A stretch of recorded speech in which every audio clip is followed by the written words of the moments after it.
নমস্কার বন্ধুরা, আমার চ্যানেলে আপনাদের প্রত্যেককে স্বাগত জানাই। তো সেদিন বুনি গিয়েছিল বনলতা। বনলতা বেড়াবার জায়গা। তো খুব সুন্দর গ্রাম্য পরিবেশ। যারা শহুরে পরিবেশ থেকে একটু গ্রামের পরিবেশের দিকে বেড়াতে চাইছেন তাদের জন্য বনলতা একবার পারফেক্ট জায়গা। আমাদের যেহেতু গ্রামের দিকেই বাড়ি, তো আমাদেরও তো কিছু কিছু ইচ্ছে থাকতেই পারে ঘোরার জন্য। তো বুনি সেদিনে গিয়েছিল বনলতা বেড়াতে ওর বন্ধুদের সাথে। যাই হোক, সেই ভিডিওই আপনাদের সাথে শেয়ার করে নিচ্ছি। এটা হলো একটা জলাশয়। তো এখানে হাইব্রিড মাগুর মাছের চাষ করা হয়েছে। বনলতার ওখানে যে রেস্টুরেন্ট বা হোটেলগুলো আছে, ওখানে আপনারা যেটা খেতে চাইবেন সেটাই বানিয়ে দেওয়া হয়। ওদের নিজস্ব জমি বা পুকুরের মাছ মাছ খেতে চাইলে পুকুরের মাছ ধরে সঙ্গে সঙ্গে বানিয়ে রান্না করে দেয়, বা সবজি। ওদের ওখানে সমস্ত কিছু চাষ আবাদ করেছে ওনারা। অপূর্ব সুন্দর লাগছে চারিদিকের পরিবেশটা।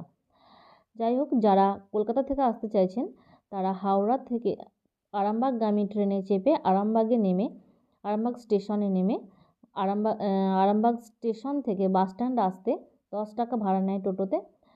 তো স্ট্যান্ডে এসে বাঁকুড়াগামী বাসে চেপে বিষ্ণুপুরগামী বাসে চেপে বনলতা স্টপেজে নেমে পড়লেই বনলতার অপরূপ দৃশ্য আপনারা দেখতে পাবেন।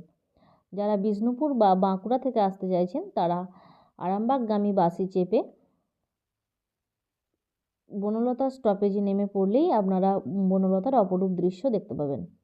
এখানে বিভিন্ন রকম পাখি, বিভিন্ন রকম মাছ বা বিভিন্ন রকম ফুল, মানে যেটা আপনি অনুভব করতে চাইছেন গ্রাম্য পরিবেশে, সেটাই আপনি পাবেন।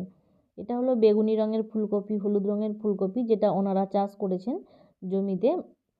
রেস্টুরেন্টে আপনি চাইলে রান্না করে ওনারা দেবেন। বিশেষ করে এই শীতের সময় বনলতাতে তো প্রচুর পরিমাণে ভিড় হয়। ওই যে দেখুন একটা ঘোড়ার গাড়ি, চাইলে আপনারা ঘোড়ার গাড়িতে উঠতে পারেন। মাথা পিছু 100 টাকা করে নেবে। আর এখানে বিভিন্ন রকম ফুল আর বিভিন্ন রকম খাবার আপনারা পেয়ে যাবেন। আমাদের বাড়ি থেকে বনলতা দূরত্ব মোটামুটি 25 কিলোমিটার। তো বনিরা সেদিনে বাইকে করেই গিয়েছিল ওর বন্ধুদের সাথে ঘুরতে। তো ওরা ওখানে প্রচুর পরিমাণে আনন্দ করেছে। আর ভাবলাম যে আপনাদের সাথেও একটু ভিডিওটা শেয়ার করি। এগুলো হলো রাজহাঁস যেগুলো বলে, ওরা ওদের মতো আনন্দে ঘুরে বেড়াচ্ছে। কত সুন্দর লাগছে দেখুন। আর এখানের প্রাকৃতিক পরিবেশ আপনার মনকে মুগ্ধ করবেই, কথা দিলাম। যাই হোক, ওরা ওদের মতো থাকুক হাঁসেরা, তো আমরা আমাদের মতো থাকি। এখন বাজে 1টা মতো। তো সবারই খিদে পেয়ে গেছে। ওখানে ওদের রেস্টুরেন্টে খেয়ে নিয়েছিল, সবজি ভাত খেয়েছিল, ছিল করলা ভাজা, শাক ভাজা, ডাল, শুক্তো, চাটনি।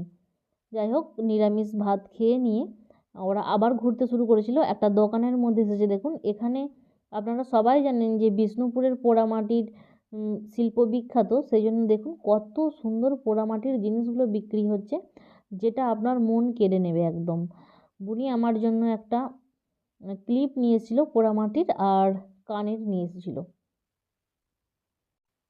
যারা অল্প টাকায় একটা গ্রাম্য প্রাকৃতিক পরিবেশ ঘুরতে চাইছেন তাদের জন্য বনলতা একটা পারফেক্ট জায়গা। খুব কম খরচেই হয়ে যায়। তো এখানে আরও অনেকেই কানের বা ব্রেসলেট বা পোড়ামাটির হার এগুলো দেখছিল। খুব আকর্ষণীয় জিনিস আপনারা এখানে পেয়ে যাবেন। খুব সুন্দর সুন্দর জিনিস। এটা একটা কানের। তো এই কানেরটাই আমার জন্য নিয়েছিল আমার বোনি। বনলতার প্রাকৃতিক দৃশ্য আপনাদের সাথে শেয়ার করলাম এবং পোড়ামাটির শিল্পও আপনাদের সাথে শেয়ার করলাম, পোড়ামাটির জিনিস। ভিডিওটা এখানেই শেষ করছি। আপনারা সবাই ভালো থাকবেন। ভিডিও কেমন লাগলো অবশ্যই কমেন্টে জানাবেন। যদি ভালো লাগে তাহলে একটা লাইক করে দেবেন। দেখা হবে পরবর্তী নতুন কোনো ভিডিও নিয়ে। ততক্ষণ পর্যন্ত সবাইকে টাটা।